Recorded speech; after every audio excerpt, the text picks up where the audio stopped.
Hello everyone, আমি দিয়া। তোমরা কেমন আছো? আশা করি সবাই খুব ভালো আছো। আমিও খুব খুব খুব ভালো আছি। দাঁড়াও আগে গুড মর্নিং বলে নি। গুড মর্নিং সকলকে। তো এই দেখো, আমি ওয়াটার ইটিনা ডে নিয়ে চলে এসেছি। আমি সকালবেলা কিন্তু আনহেলদি খাবার ইউজুয়ালি খাই না, কিন্তু সেদিন আমি খেয়েছি লুচি আর ঘুগনি। আচ্ছা আচ্ছা, থোড়ি না আমি মুসলি খাবো বাড়ি গিয়ে, সেটা তো না, কারণ এটা আমার বাড়ির ভিডিও ছিল। বাড়িতে তো মেয়েদের মজাই আলাদা থাকে, তাই না? আর দেখো, দুপুর টাইম হয়ে গেছিলো। তো দুপুর টাইমে আমি কিন্তু শাক ছিল, পটল ভাজা ছিল, বেগুন ভাজা ছিল, ডালও কিন্তু ছিল। তো এই দেখো, ডালটা আমি ঢেলে নিচ্ছি, শাক দিয়ে তো খাওয়া হয়ে গেল। তো দেখবে, বাড়িতে গিয়ে কিন্তু মেয়েদের মজাই আলাদা থাকে, তাই না? ডালের সাথে একটু কিন্তু লেবুটা চিপে নিতে হবে। দেখো, মানুষ কিন্তু কষ্ট করে খাওয়ার জন্যই, তাই না? খাওয়া ছাড়া কিন্তু জীবনে কিছুই নেই।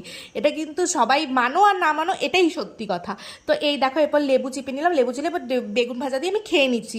বেগুন ভাজা যদিও আমি পছন্দ করি না, তাও আমি খেয়েছিলাম। আর পটলটা কিন্তু একটাই খেয়েছিলাম। তারপর ছিল মাটন, মাটন দিয়ে কিন্তু খেয়েছিলাম। মাটন কে কে পছন্দ করো বলো কিন্তু, হ্যাঁ? আমার কিন্তু মাটন থেকে চিকেনটাই বেশি পছন্দ। তো খাই, সবই খাই না কিছু না, সেটা না। আমি কিন্তু তোমাদের সফটনেসটা দেখাচ্ছিলাম। তারপর সন্ধ্যেবেলা আমরা ঘুরতে গেছিলাম, এটার ভিডিও তোমাদের সাথে শেয়ার করাই আছে। তো এই দেখো, আমি কিন্তু রোল খেয়েছিলাম। চিকেন রোলটা কিন্তু খুব সুন্দর ছিল, খুবই টেস্টি ছিল। এটা আমরা সবাই মিলে বসে বসে খাচ্ছি। আমার বরের মুখটা দেখেছিলে? আর এটা খেয়ে হজম করেছিলাম, ঠিক আছে?